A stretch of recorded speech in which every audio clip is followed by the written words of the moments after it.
Hello everybody and welcome back to my YouTube channel. I do apologise for being away for 2 months as it's a really intense year for me that leaves me with very little time to work on my hobbies.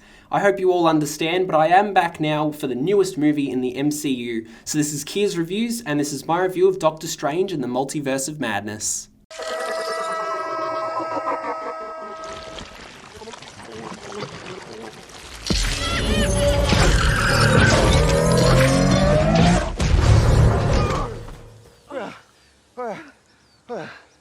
You okay? Sam Raimi returns to Marvel after directing the Tobey Maguire Spider-Man trilogy for one of the most pivotal films in the MCU since Avengers Endgame. Following on from the events of WandaVision and Spider-Man No Way Home, the characters we have come to love over the last 7 or so years return in this big sequel. Raimi has directed many horror films over the course of his career, including that of the Evil Dead films, and while watching Doctor Strange 2, you can see him incorporate so many elements from Evil Dead 2, which was very exciting to see mix in with the already wild fantasies of the Marvel Cinematic Universe. This felt like a Sam Raimi movie, and a lot less like a typical Marvel Studios project. Lending horror-like elements and gruesomeness to the overall dark tone of this movie, this really made for one of the bloodiest entries into the MCU so far, and I'm genuinely happy and surprised that Marvel gave Sam the freedom to go as far as he did, but also keep him within an M classification, so I don't really recommend taking the younger kids to see this one. He gets to explore his past films while also creating a new chapter for Phase 4 of this massive superhero universe. Elizabeth Olsen is by far the standout of the entire cast, and given that she is very much utilised to convey emotional impact and guarantee a solution to the open-ended finale of WandaVision, I couldn't help but feel that she was underused during some of this. Whenever she was on screen, she gave a powerhouse performance that thrilled the audience and provided me with heaps of excitement. Her arc is easily the only one I felt was truly fulfilled amongst any of the other characters.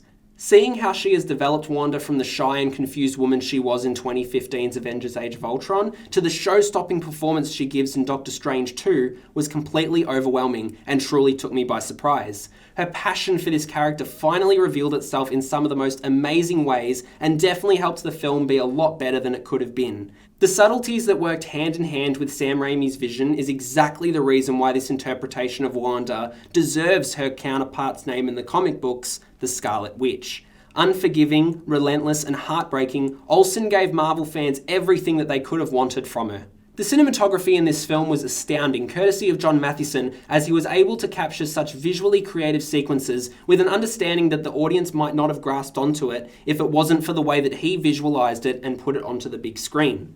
Some of his rotating shots were brilliant and genuinely attracted me more to the movie itself. The colour palette shifts so often that it encapsulates vibrancy, darkness, and a mix of both sometimes, sharing dark greys with bright yellows, and it only adds to the brilliance of John's visual eye.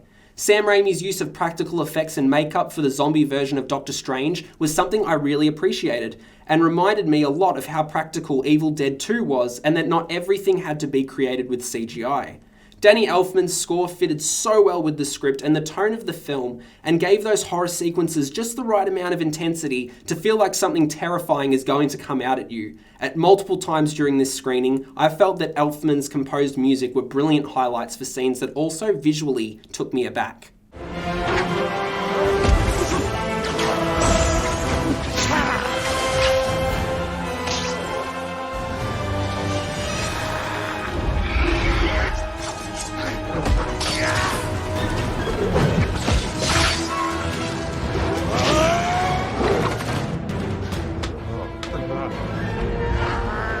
Another thing I really loved was how many cameos it included from characters that will satisfy those who are fans of the Marvel movies beyond the MCU, like Patrick Stewart as Professor X in the X-Men franchise that we saw in the trailers. I'm glad that they didn't overuse cameos without reason to the point that the fan service actually overwhelms the quality of the movie. It gave fans enough to be really excited about without ever straying from the plot.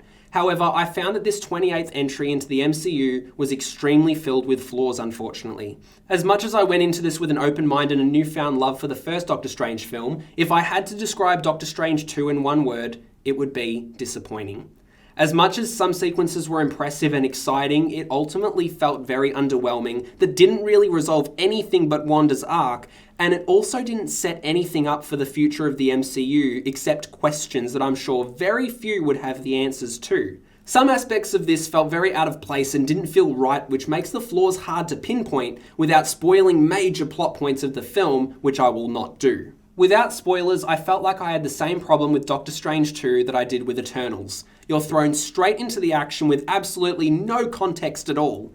New characters were placed into this narrative without any context until later in the film, which still then had a lack of information for the audience. Also, the whole story was pretty weak and very predictable. Without even noticing, I guessed what ended up happening in the final act in the first 10 minutes of watching the movie. The first half of the movie was boring and very underwhelming, so much so that I was checking my phone and waiting for the film to get exciting. While the Illuminati section of the movie was when the story began to become really enjoyable, that whole first half felt way too rushed and forgettable. The second half was certainly more exciting as it incorporated Sam Raimi's stamp of horror and cameos and better engagement with its viewers, but in the first half it felt like things were just happening and you had to go along with it. This feeling of randomness resulted in me disliking the film because it never felt like I could care about the journey that any of the characters besides Wanda was going on.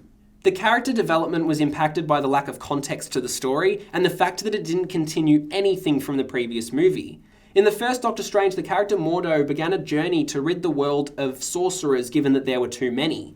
Why wasn't this continued in the sequel? A lot of the plot lines developed in the first film weren't even highlighted to be continued for the second, and that was really disappointing to me. The potential for Doctor Strange 2 was wildly explorable, but it never felt like it delivered any real connection to the audience besides Wanda's arc. I didn't care about Doctor Strange's arc, I didn't care about America Chavez's arc, it just really put a downer on the overall film because things were just happening for the sake of a story. Also, one thing that consistently annoyed me was the atrocious green screen being used.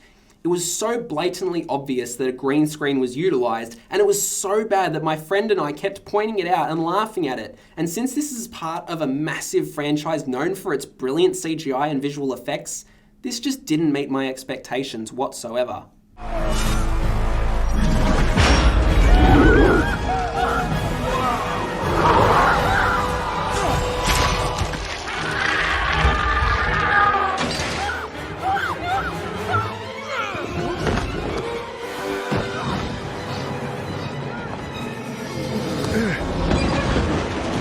While Sam Raimi definitely dials up the horror and darkness with Doctor Strange in the Multiverse of Madness, he is able to blend the MCU with elements of his own filmography that we actually haven't seen in this franchise before.